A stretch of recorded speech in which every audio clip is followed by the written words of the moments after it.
Check, check.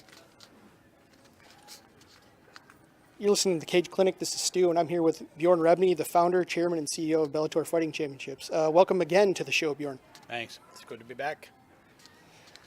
How hard was it to let a talented fighter like Ben Askren become a free agent?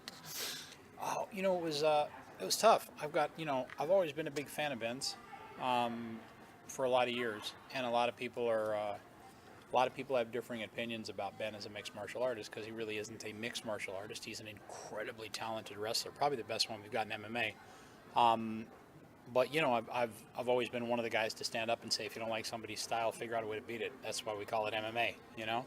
But Ben and I went back and forth, and we made offers to Ben, and Ben came back and made counters, and it just, from a business perspective, at the core, I've got to run a business. So at the business level, it just didn't make sense to continue it. And given kind of the anomalistic position Ben holds, it just made sense to just let him go and do whatever he's going to do. I'll wish him the best, and I'll root for him, but it just didn't make sense to keep him.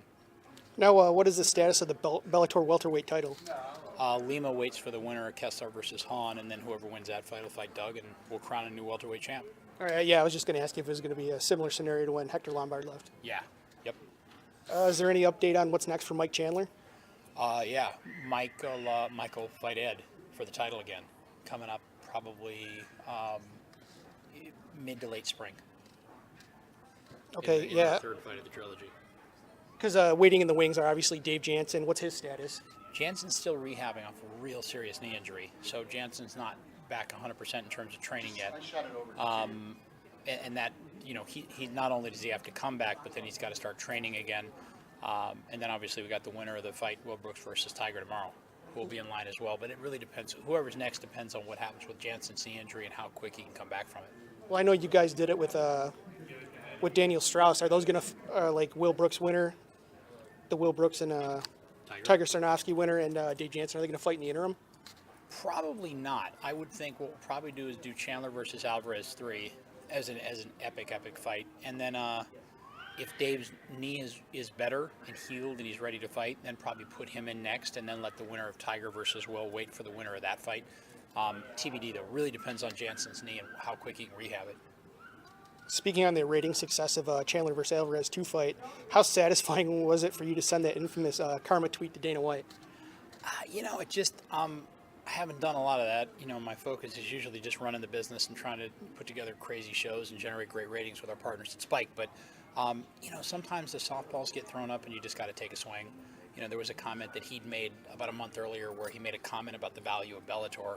And he made the comment, I think, 3 days after his partners at Fox had paid us tens of millions of dollars for our rights in Latin America. So, that was a comment I had gone back on and made publicly. And then it just seemed like, look, we did incredible ratings. We got the highest rated cable show, and our ratings are hyper competitive with theirs week in and week out. We're in the fight. So it was one of those things. And you won't see me do it often, but it was something I just felt like was reasonable to do at the time. Well, it's the truth compared to the ratings, You can't really hide the truth as much as he might want to deny it. Yeah, it was one of those things. I mean, it's just, look, we went through what we went through with Ed. I'm thrilled to have him back. He gave us an incredible fight that was filled with heart and courage and guts and everything else that you would want wrapped up in an MMA fight. And the ratings reflected it. People loved it and watched it. So it just seemed like, if that's karma, serve me another plate, brother. Exactly. Now, just over a year ago at Bellator 79 in Ram, Ontario, Canada, at the post-fight presser, I asked you if Vitaly Minakov was the next great heavyweight. Is it safe to say that's the case? Yeah, I think it's pretty safe to say. You called it. I was barking at people about it like we were talking about previously, and he's a wickedly talented fighter. He's got legitimate world championships in Sambo, like not regional, but honest-to-God world titles. He beat Fedor. Yeah, I mean, he literally beat Fedor, and then on top of that, he's got great wrestling for a Russian fighter. His hands are unbelievable. He can knock you out with both hands. Great chin. He's got all the pieces. His jiu-jitsu is very strong. This guy's the real deal. This is one of the better heavyweights we have in MMA today. This guy is absolutely the real deal. Alexander Volkov, are we going to see him in the tournament again? Oh, yeah. He'll be right back in the next heavyweight tournament. And, his kickboxing is just wildly entertaining to watch. He's got great defensive jiu-jitsu, which people don't give him credit for. But for a guy who stands 6'7" and a half, the guy is literally on the ground. He can absolutely nullify anybody who's on top of him. He's got a lot of skills too. I mean, he's an anomaly because he's literally a big light heavyweight fighting at heavy, but he's fun to watch fight. He'll be right back in the next heavy tourney. How far into 2014 are we going to see Chuck Congo versus Vitaly Minikov? Any idea? Working through the schedule now, it'll definitely be on Spike, live and free on Spike TV, but that will be a wickedly entertaining fight. That I can't wait to see that heavyweight world title fight. It's already locked and loaded, so. We're coming to the end of the first year of Bellator on Spike TV. Assess how the year went with Spike and how the company did as a whole. The year's gone pretty well. I mean, look, our the key catalyst in this business, the key driver in this business is television ratings. Television ratings fuel what you do in international markets. It fuels what you do in terms of advertising buy-in and sponsorship. It fuels interest that consumers have to eventually transition to pay-per-view. That is your big fueling mechanism. That is the gas to the machine. And our ratings have been spectacular. I mean, our ratings over the last 3 weeks have been huge. We're beating the UFC week to week in ratings. So it's a good position to be in. I mean, I'm happy. The fights have been amazing. We got what I believe to date is the fight of the year. And look, there are other great fights out there. I mean, Melendez's fights against Diego was awesome. But I think Chandler Alvarez, too, was the best fight I've seen so far this year. So it's been a great year. Packed arenas, sold out houses, lots of excitement. It's pretty cool. It's been a good run. While you mentioned Chandler Alvarez too, how did you have it scored personally? It's funny. I watched it a dozen times now, and half the times I give the fight to Ed, and half the times I give the fight to Mike.